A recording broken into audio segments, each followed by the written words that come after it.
Et allez, aujourd'hui, je reçois Louisa Tréborac. Bonjour Louisa, comment vas-tu? Bonjour, mais ça va très très bien. Et toi, Fabien? Ça va génial, merci beaucoup. Je suis content de te re-recevoir à l'interview parce que tu as un univers très très intéressant et c'est assez génial d'en parler Merci. aussi. Donc, présente-toi un petit peu succinctement, voir un petit peu voilà, comment tu es tombé un petit peu dans le bain de l'écriture et voilà, ton métier aussi. Bon, vu que tu es professeur des écoles, donc du coup, voilà, explique-nous un Mhm. petit peu ton petit parcours avant d'arriver à écrire des livres, en fait, au départ. Oui, donc mes grands-parents étaient libraires à Aix-en-Provence, ce qui fait que ma grand-mère m'a fait lire toutes sortes de livres dès petite. Et dès petite, ce que j'ai beaucoup fait, en fait, c'était d'écrire des lettres à des amis. Je pouvais écrire des lettres qui faisaient 20 pages. Donc, je me suis familiarisée avec l'idée d'écrire au-delà d'une simple correspondance factuelle. Puis j'ai toujours pensé que j'écrirais des histoires parce que, étant maman de 3 enfants, j'étais passeuse d'histoires pour mes enfants en premier. Puis comme tu dis, professeure des écoles avec toute ma carrière en maternelle, je savais quels étaient le type d'histoires qui faisaient rire des enfants, qui amenaient comment dire, une adhésion au schéma narratif. Et j'ai commencé aussi à faire des ateliers d'écriture de contes avec mes grandes sections. Et à un moment, je me suis dit, je peux écrire des histoires. Et ça a démarré en 2014. J'ai fait des concours de nouvelles, j'ai eu beaucoup de prix. J'ai eu la chance de faire 3 J'apprends à lire, donc ces 3-là, qui ont été Alors ça, publiés comme tu entre me deux. disais, c'est pour Milan, c'est ça? Voilà, ça c'est Non. mis en presse, Voilà, la c'est ça, ouais. presse jeunesse avec CD, qui donc ne sont plus publiés aujourd'hui en version livre, mais celui-ci, La course à la poule, hop, c'est celui-là, La course à la poule est encore en vente en ligne et me rapporte des droits d'auteur, rapporte plus à Milan que moi, mais c'est toujours une récompense d'être publié. Et 2 de ces titres ont été traduits aussi en chinois. Donc, D'accord. je fais partie d'une plateforme de lecture, d'apprentissage de la lecture en idéogramme chinois avec 2 de mes titres. Puis j'ai attaqué des concours de romans très vite, dès 2014. Donc ça a donné celui-ci, Huis clos en terre sévenole. Au départ, il s'appelait Terra Sevenola. Je l'ai republié chez un éditeur régional, donc régionale pour moi, sud-ouest, hein, toulousaine. Ouais, ouais, ouais. ACALA, c'est Association de création artistique et littéraire de l'Ariège. Et ce roman, donc, qui est une fantaisie angélique sur une base d'enquête à suspense contemporaine en Cévennes, a obtenu ce prix. Donc c'est un prix Et jeunesse, félicitations. mais c'est un titre jeune adulte, hein, c'est pas un titre ado, jeune adulte et adulte, mais comme il y a un soupçon de fantastique angélique, il a eu donc le prix de la ville de Navaillangos qui se situe à côté de Pau, dans le D'accord. 64. Parce que, Donc, à un titre livre personnel, à s'apprécier, quoi. mais oui, en tout cas, le jury a voulu récompenser parmi tout le panel de titres qu'ils avaient, a voulu donner un prix donc à Huis clos en terre sévenole, parce que je fais des salons du livre dans tout le grand sud-ouest, donc on va dire de Narbonne à Pau et de Foix en Ariège jusqu'à Rocamadour ou dans l'Aveyron. Donc on peut me trouver dans ces secteurs-là. Et quand il y a des concours, je mets mes livres en compétition. Donc, suite à ce livre, j'ai fait un tome 2 qui est un petit peu différent, La tribu de la profileuse, où là, on a plus une série d'enquêtes indépendantes. On a la même journaliste que celle de Huis clos en terre sévenole qui fait l'enquête. Mais là, ma profileuse étant personnalité préférée des Français, elle va être croquée par la journaliste, soit pour certaines de ses enquêtes qui sont très atypiques, très décalées parfois, mais aussi la journaliste va passer au crible certains membres de sa famille. Donc on va avoir des histoires sur ses enfants à l'école maternelle, des histoires sur ses grands-parents, sur la mort de son papa, des voyages aussi qu'elle a fait, donc un peu voir l'Interpol en Inde ou au Brésil. Donc c'est un livre qui permet de voyager avec quasiment un style de nouvelle, puisque chaque chapitre est indépendant, mais ça donne un rythme et un souffle. Donc celui-ci est en Alors là, les deux compétition. ouvrages, on peut les trouver. Alors, les deux ouvrages là, toi, tu les as en publication indépendante, c'est ça? Ceux-là. Voilà, Disons que À part le celui-ci, premier. Akala, ne fait pas la diffusion. Donc, il est référencé par un ISBN de l'Akala en tant qu'éditeur, mais c'est moi qui l'ai mis en ligne sur Amazon et celui-ci également. D'accord. Là, ils sont tous les deux accessibles sur Amazon ou quoi, voilà, le plus Oui. simplement possible. D'accord. Celui-ci est aussi sur une plateforme toulousaine qui s'appelle Colibri, avec 2 autres titres. Donc là, dans un genre littéraire très différent. Ces 2 livres-ci sont aussi et sur Colibri et sur Amazon.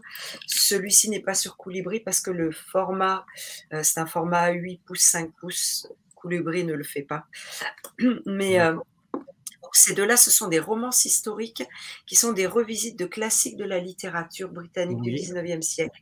Là, j'ai voulu reprendre des classiques qui peuvent être tombés en désuétude et ne pas être lus parce que ce sont des livres qui ont autour de 200 ans, et leur donner un nouveau souffle en les transposant en 1930 dans une ambiance John Steinbeck, c'est-à-dire qu'on est à l'époque de la Grande Dépression aux États-Unis. Cette revisite amène un changement de profession, un changement d'atmosphère, un changement aussi économique, et me permettait d'amplifier l'empathie des 2 héroïnes. Donc ici, on s'appuie sur Agnes Grey, qui était le roman autobiographique de Anne Brontë, la plus jeune des 3 sœurs Brontë. On connaît surtout Charlotte pour Jane Eyre et Émilie pour Les Hauts du Hurlevent. Comme Charlotte, on a ici une gouvernante qui raconte son parcours de vie avec toutes ses souffrances en tant que gouvernante.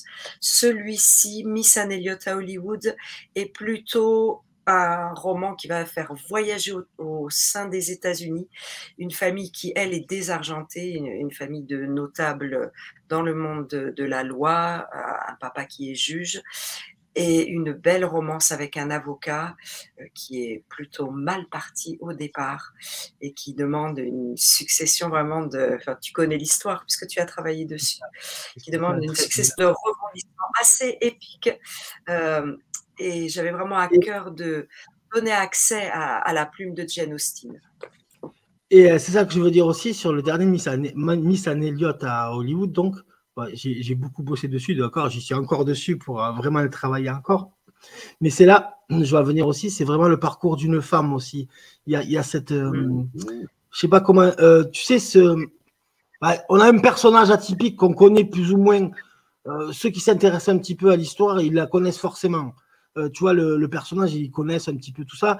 Mais toi, moi, je trouve que tu as retravaillé un petit peu et c'est plutôt super fluide à lire. Tu vois ce que je veux dire?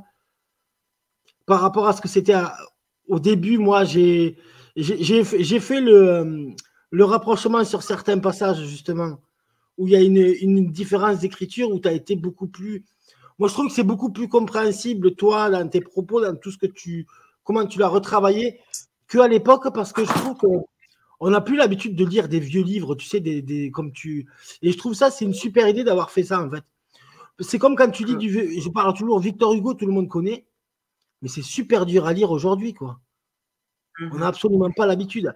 Et là, c'est un peu pareil. On n'a pas l'habitude. Et je voulais rendre accessible justement cette plume un peu désuète et permettre à un lectorat de peut-être d'entrer ensuite dans le livre original parce qu'ils auront découvert quelque chose de plus facile à lire. Dans le cas du premier, Agnes Grey à Hollywood, il était dans un passé désuet et j'ai voulu en faire quelque chose de beaucoup plus actif avec un présent très tonique. Voilà, c'est ce que j'ai. Voilà. Et après, moi, personnellement, je l'ai trouvé beaucoup plus fluide.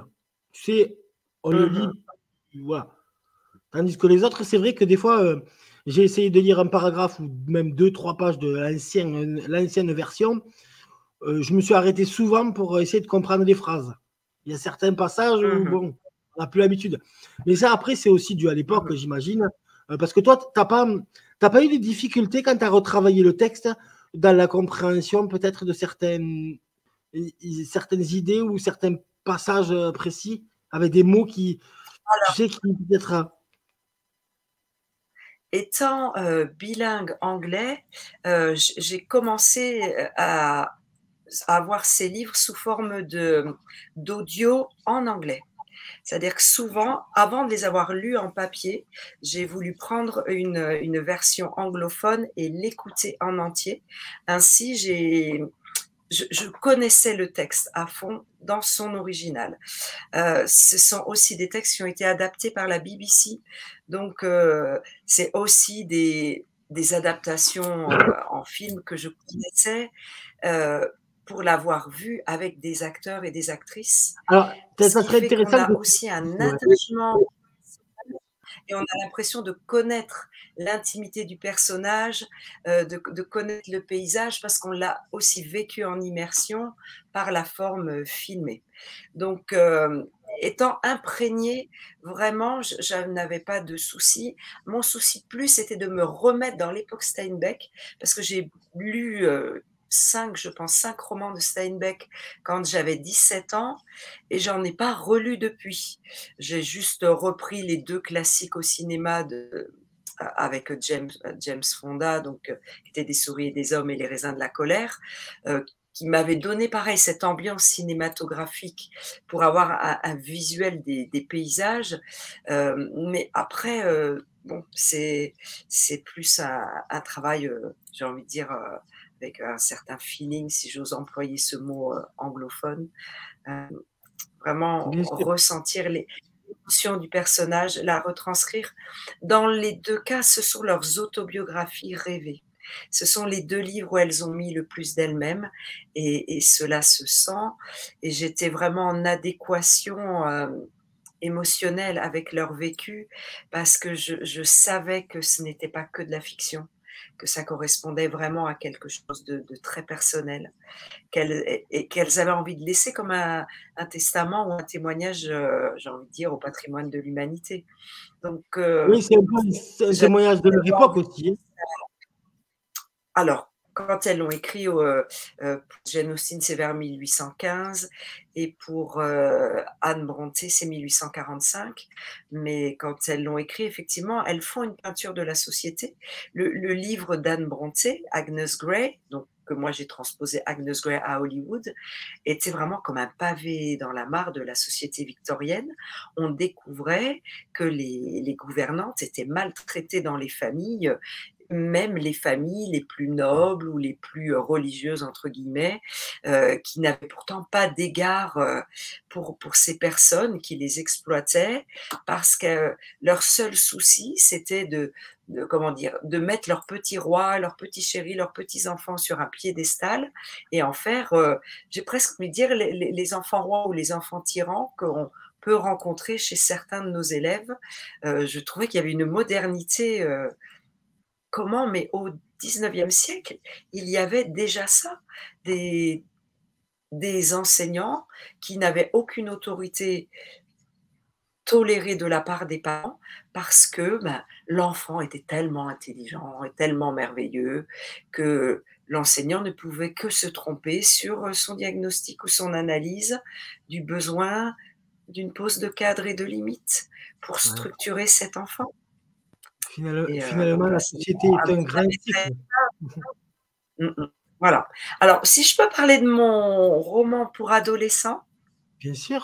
celui-ci est aux éditions Otherland. Donc Alors, sur comment la tu as fait pour couverture, arriver dans... Comment tu fais, toi, pour écrire? Alors, c'est ça aussi. C'est intéressant de savoir, tu vois, les différents types d'écriture. Tu as une écriture donc beaucoup plus, tu vois, Cévennes, etc. Donc ça, c'est beaucoup plus régionaliste un petit peu, tu vois, où tu vas prendre un petit peu des paysages régionaux. Là, tu vas nous amener aussi dans l'historique. Et là, tu vas nous amener aussi dans plus la jeunesse, tu vois, presque. Voilà. mmh, Alors, ça, alors là, c'est pour tout le monde, est finalement. ouais, on est avec une dystopie steampunk. Alors, steampunk, pour les personnes qui ne savent pas ce que c'est, il suffit de penser au film Sherlock Holmes de Guy Ritchie. C'est-à-dire, on est à l'époque de la machine à vapeur, mais dans une société qui n'a pas vraiment d'âge. Bon, le Sherlock Holmes, c'est quand même daté 19e siècle, mais pensez un petit peu aux dystopies style Hunger Games. On ne sait plus trop à quelle époque, si on est dans le futur, si on Ouais. est dans le passé, dans un passé Les, imaginaire. les- Donc les là, mystères de l'Ouest j'ai aussi.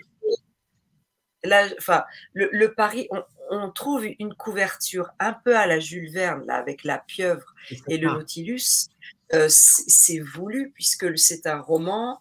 Là, je vous montre la page de garde où on voit, effectivement à nouveau la pieuvre et la ville, une sorte de ville, tout en filigrane, vers le haut là, qui on est à l'échelle d'une ville. On a aussi une carte, qui permet de se repérer et donc c'est une, comment dire? Une intrigue de prise de pouvoir à l'échelle d'une ville. Comme souvent dans les dystopies, on est à l'échelle de petits États, on est rarement, bon, il peut y en avoir à l'échelle d'empire, mais là, on est plutôt à une échelle locale d'une ville d'explorateurs, de gens qui affrètent des bateaux. Sauf que mon héros, le jour de sa naissance, il a un peu une naissance façon Hollywood. Et le jour de sa naissance, un événement tragique va le rendre handicapé à vie, dans une ville où on va dévaloriser toute personne porteuse d'un handicap. Donc il va avoir, j'ai envie de dire, non pas à compenser parce que malgré son handicap, qui est un handicap purement physique, il a tellement au niveau à la fois de son cerveau et d'une force physique quand même surdimensionnée sur le reste de son corps, hein, parce qu'il a vraiment travaillé sa musculature pour justement ne pas être empêtré par ce handicap. Il va être le fils aussi d'une famille où il y a des grands-parents qui fabriquent des inventions un peu façon professeur Tournesol.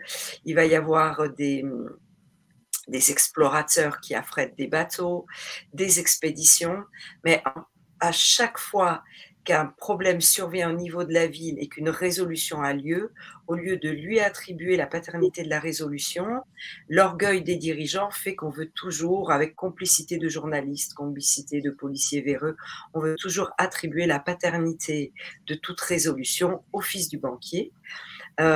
Et donc, quand on voit aussi la couverture et le titre, l'horripilant destin de l'aventureux Henri Petitpois, on a un peu un titre façon Amélie Poulain, donc l'extravagant destin d'Amélie Poulain, et aussi façon désastreuse aventure des orphelins Baudelaire. Et on est vraiment un peu à la porosité de ces genres littéraires-là, c'est-à-dire de l'humour caustique, grinçant, décalé. On a quand même une vraie méchante qui va utiliser des substances addictives. Alors, je ne vais pas trop en dire pour pas trop spoiler, mais Oui, bien sûr. pas trop dénaturer la lecture non plus. Mais on va trouver tous les sujets de société, que ce soit les addictions, la corruption, les mensonges pour arriver à ses fins, le dénigrement, le lynchage collectif suite à un effet de rumeur journalistique, la nostalgie aussi du passé qui fige une partie de la population alors qu'à un moment il faut prendre les devants pour se débarrasser de l'oppresseur. Et puis deux héros, Henri et Juliette, qui sont très très attachants et que le destin va séparer relativement tôt dans le livre, de façon à ce que deux histoires se vivent en parallèle, l'histoire d'Henri et l'histoire de Juliette. Ça ne simplifie pas forcément la narration, parce qu'il y a aussi des narrations secondaires. Le roman est riche en personnages secondaires, mais avec une sorte d'improbable fin où on lit la gerbe et où tout le monde se retrouve dans un lieu où chacun règle ses comptes, que ce soit les méchants, donc qui ont de l'ADN de requin, des personnages un peu chimériques, un bestiaire imaginaire. En tout cas, ce livre est, je pense, de loin celui que je vends le plus parce que il a d'excellents retours et ça lui permet aussi ma entrée dans des CDI de certains collèges. Donc je suis fière du succès, voilà, pour lequel Oui, tout à fait, voilà. Parce que tu as développé, alors voilà, c'est ça qui est, comment dire, c'est assez impressionnant de ton côté parce que tu arrives à développer des univers bien marqués, mais sur plusieurs tranches d'âge, en fait. Tu vois ce que je veux te dire? T'as pas de, t'es oui. pas, c'est-à-dire que, tu sais, souvent on a des auteurs qui sont dans une tranche d'âge bien définie. Non, mais toi, c'est vrai que tous tes livres, en plus d'être bien écrits, il y a aussi un univers bien marqué et bien travaillé, tu vois. Comme là, celui-là, j'ai eu l'occasion de lire quelques pages aussi, mais je trouve qu'il est très. Déjà, il y a une belle empreinte déjà de monde Mmh. et tout est bien travaillé et au niveau, il correspond très bien à ce que tu viens de dire. C'est-à-dire, si vous aimez l'atmosphère steampunk, c'est exactement le mot pour le définir. Les orphelins Baudelaire aussi, voilà, c'est plus moi je l'attribuerais plus exactement à ce style-là, tu sais, les orphelins Baudelaire, voilà, vraiment dans ce credo-là. Si on aime ce petit truc, bah, les orphelins Baudelaire, pour les gens même qui ne savent pas trop, ou pour regarder même à la télé ou quoi, sur n'importe, maintenant il y en a partout, les séries, ils en ont fait des séries, etc. C'est assez marrant d'un côté aussi et triste de l'autre. Et c'est ça qui est fort aussi. Dans ce livre-là, on peut retrouver ce parallèle entre l'humour et la tristesse, tu vois, l'émotion. Tu vois, cette humour caustique. Oui, j'ai envie de dire que mes textes sources, c'était un peu effectivement les 13 tomes des orphelins Baudelaire. J'ai lu les 13 et quand on arrive au 13e, ça n'est toujours pas fini. On est à nouveau sur une fin ouverte, comme ça a été pour chacun des tomes. Et aussi une romancière qui s'appelle Christelle Dabos, qui a eu le prix Gallimard 2012 pour un cycle de 4 livres, cycle de La Passe Miroir. Le premier tome étant Les fiancées de l'hiver. Et c'était aussi une très belle plume avec un univers imaginaire et inventé époustouflant. Et j'étais vraiment emportée par ces lectures. Et bon, à mon niveau, je me suis vraiment calée à essayer de donner ce genre de rythme et ce genre d'humour décalé. Je sais que l'éditeur, donc Nicolas Bréard, éditeur des éditions Overland, qui est lui-même auteur sous le pseudo Tim Coré, m'a dit quand j'ai pris ce roman, je l'ai lu en 3 jours. Je ne pouvais pas le poser. Donc, est-ce que tu as déjà eu un autre éditeur qui t'a fait une proposition de publication? Parce que sinon, moi, il m'intéresse. Et je lui disais, mais les éditeurs reçoivent 10 000 propositions par an pour les gros éditeurs. Comment veux-tu être remarqué et à l'époque, il n'y avait pas de couverture. On envoie un PDF avec juste un titre. Et donc, on a fait cette publication en fin 2021 avec une publication très aérée. Et comme avec la guerre en Ukraine, l'augmentation du prix de la pâte à papier, le titre devenait déficitaire parce que j'ai tenu à ce que tous mes titres soient à 16 €. Je ne voulais pas mettre un prix élevé du livre. Voilà.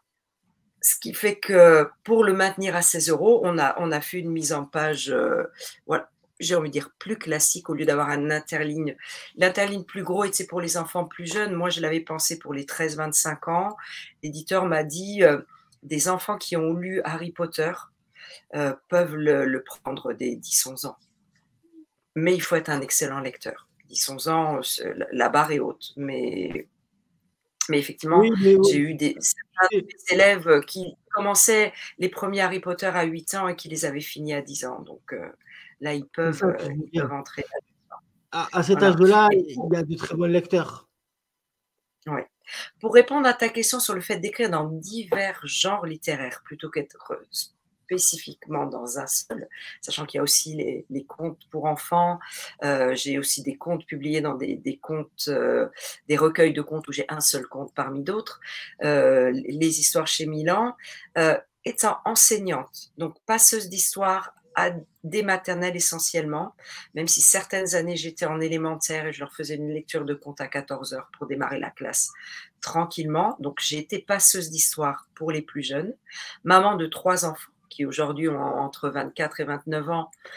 J'ai accompagné aussi mes enfants dans des lectures d'adolescents et j'ai souvent lu les mêmes livres qu'eux.